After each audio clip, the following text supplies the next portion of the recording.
would you ever want to live in a haunted house? And if you did, like, what kind of ghost would you want? Would you like just like a mischievous type of poltergeist? Would you want like just a regular ghost that kind of appears every so often and stuff like that? Not something like an evil spirit like of that sort that's like malicious and stuff. So, just wondering, Okay, well, I mean, I don't believe in ghosts. First of all, to be abundantly clear, if I was in a home and was falling down and the lights were turning off, I'd be complaining to whoever did the inspection that they f***ed up and that there's major electrical and stability problems and that my house was sinking. Yeah. But if we suppose that ghosts do exist. Sorry, I'm just fixing my hair here. So vain, Alex. Such a woman. I think, didn't I just fix my hair? But wait, so I have the option to move into a haunted house or not live in the haunted house? like if because most of because it's like if you're just living in a house and all of a sudden those type of things are happening, it's kind of weird for that to occur because you're like, how did the ghost come into my domicile? It's not like a vampire where you have to like invite them in and stuff like that, unless they're like a really hot chick vampire. This is all over the place. So, Alex, I guess the question is, it's more, why do you want to live with a ghost? Is where I think this is headed, because I would not choose to live with a ghost, assuming ghosts are real. Yeah, I would choose to not live with a ghost and just have a normal life. I think it would be more just like to see like what kind of relationship would come about and develop as a result of this. Be like, is it more like a roommate-y type of thing? Do I have to like leave out like an item or food for them or something like that? I know that they're non-corporeal and all that stuff, but it's like, is it because when they were alive they enjoyed, I don't know, crackers or something, or like a little glass of like whiskey if they were from like the 1800s? But how is he going to consume these, or she? Ghost powers. I don't know, ghost powers, maybe some sort. I don't want anything evil like a demon of any sort. I understand that, but you're not even playing within the realm of accepted standards for ghosts, where you're leaving them food and drinks. I know, but I mean, it's more like Santa Claus in that sense. It's an arbitrary question you're asking. It's like a very specific Alex predefined version of a ghost, which is actually kind of just a pet.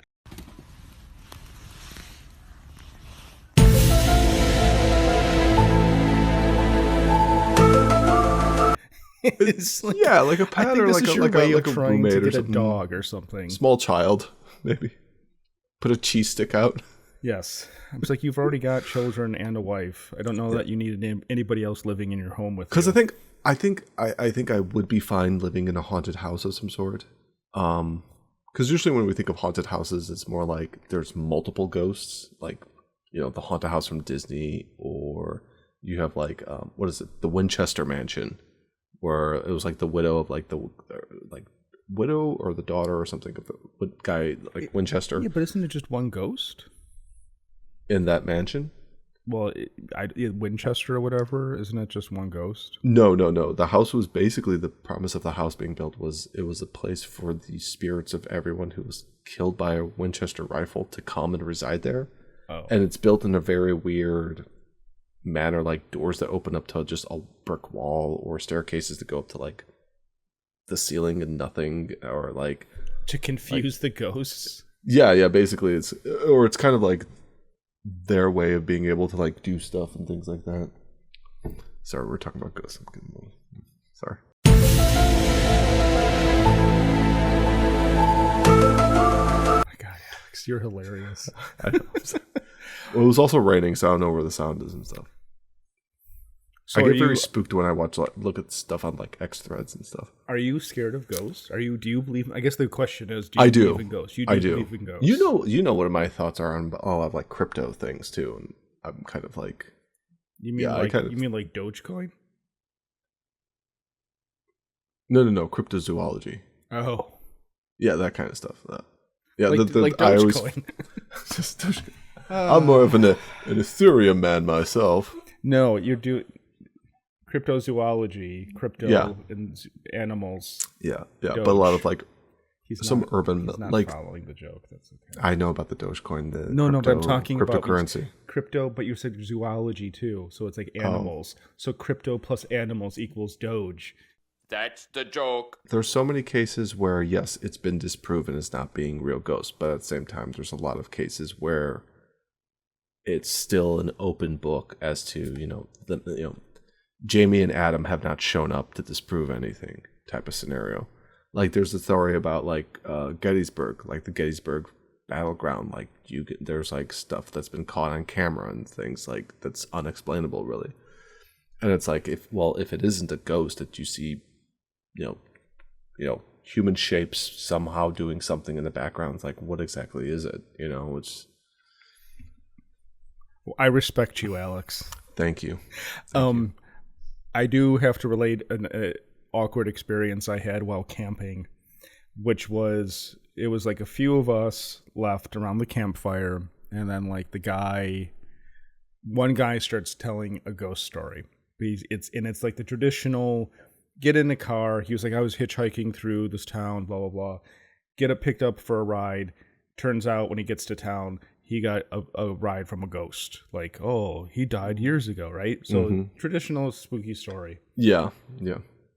My associate at the time doesn't understand that this is a ghost story designed to spook you.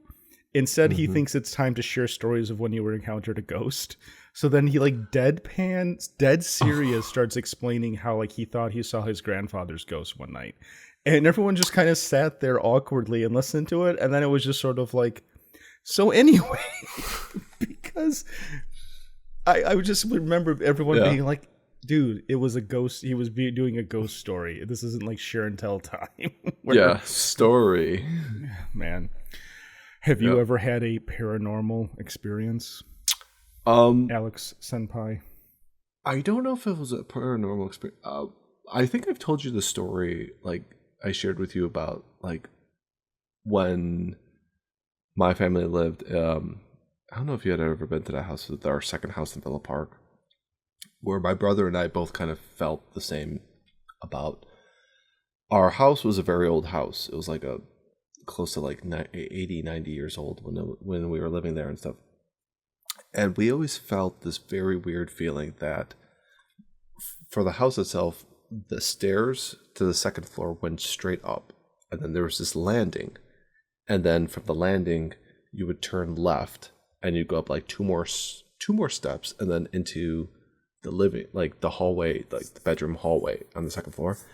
And my brother and I felt it was very, very odd that they would actually have a landing there for some reason, and then you'd go up 2 stairs and go more. And for some reason we always had this just very odd, almost like sixth sense, spidey sense type of thing, that something was amiss with that whole setup for some odd reason, because it was very wide and open to like the ceiling there, and then the ceiling kind of slanted downward towards the hallway portion, and then it went forward. It was kind of like, why is it designed and built like this? And then in the basement of the house too, there was this very weird section where it was almost like it was originally like walled off, but then it was meant to be walled off or something. And then there was just the framework, like 2x4s framing it.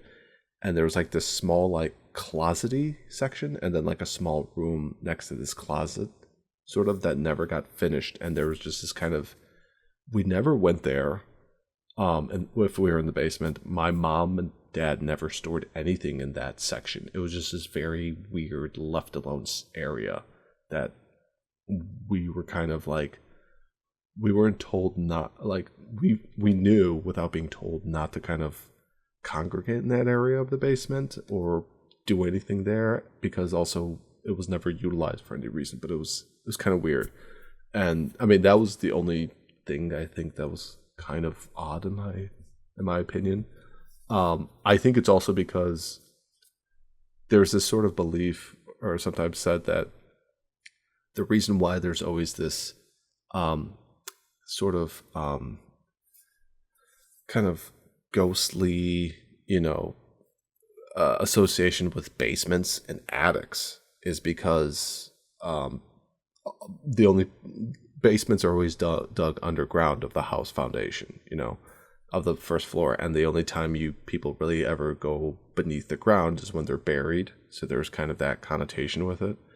With the attic itself, it's just kind of like there's, things in the attic are stuff that you kind of store away, like old items, memories, things like that. And it's also because it's higher up, it's kind of like seen as we're eventually going to like the afterlife, and that's kind of why there's like this association with like attics and basements when it comes to like, paranormal sort of activity and things like that. This is an accepted belief.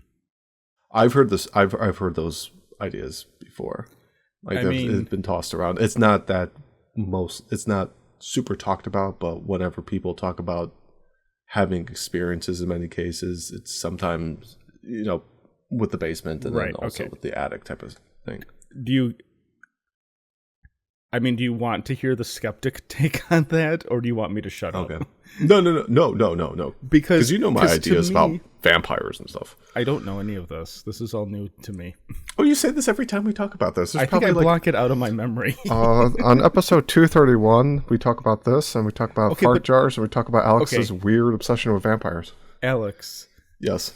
I haven't been listening to episodes we-recorded 10 years ago every day for the last couple of months the way you have. You watch Frasier. I listen to our old podcasts. Somebody's a much more bigger fan of us than I am. You're going through and I'm like, who the hell's listening to our old shows? Hey, that is true. I have done that before and looked and see, because especially when it was on our own website, I could see the downloads and I was like, how does somebody randomly find this shit? Oh, I've been doing it off of like Spotify. Well, Spotify's the only place you can get it. I deleted all of the episodes off of our website. Well, I had to change servers anyway. Well, I listen to our podcast and I go and jump over to Joe Rogan.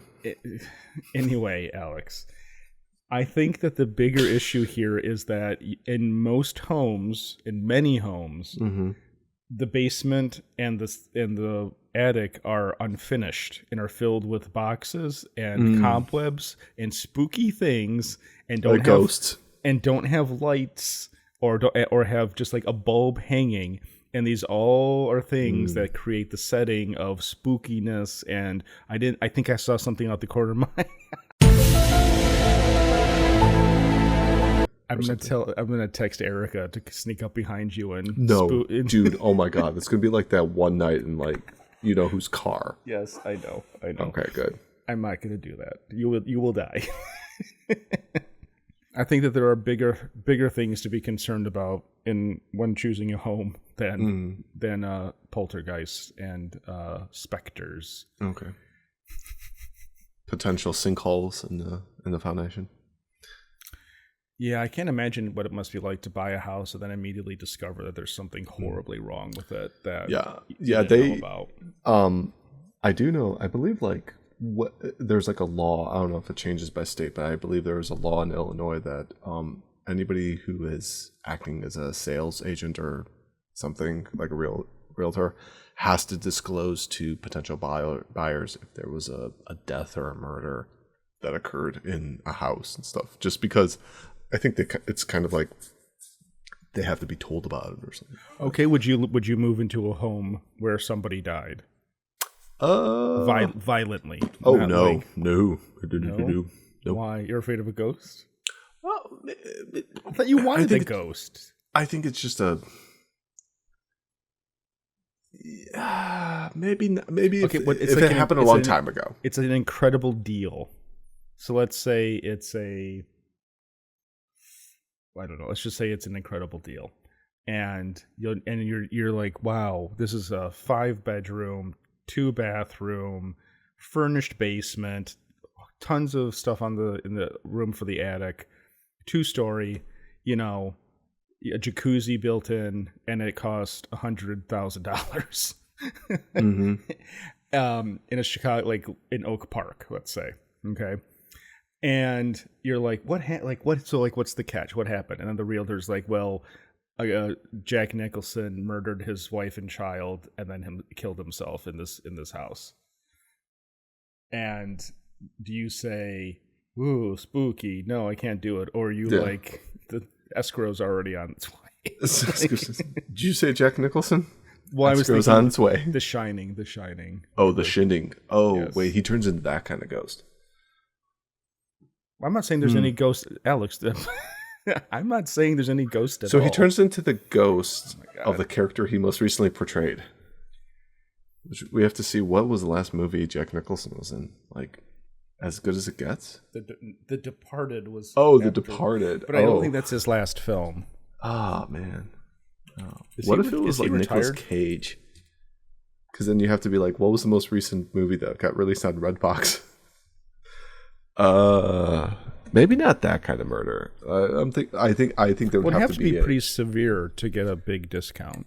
Yeah, I think there's all like it would have to be like a statute of limitations too.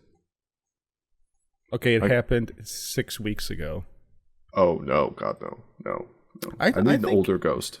Much older. I think that as somebody who's not concerned about this, I think I would certainly strongly entertain the possibility. Jack Nicholson hasn't made a film in over 14 years. Since The Departed? No. But it is close to his last film, though. He did The Bucket List with, what's his name? Morgan Freeman. And then he did, a couple of years later, he did How Do You Know? Never heard of it. James L. Brooks directed it. Paul Rudd is in it. Reese Witherspoon, Owen Wilson, Jack Nicholson. So, I just love the picture of him with the spilt nachos. Does Erica believe in ghosts? I don't know. We've never had that conversation. I love that every time I ask you like personal information about your wife, you're like, yeah. I don't know. We've never talked about it. Because there's like there's stuff I can talk to you about. Alex about like core political beliefs stuff, and Alex is like, "Oh no, I never talked to her about it." Yeah.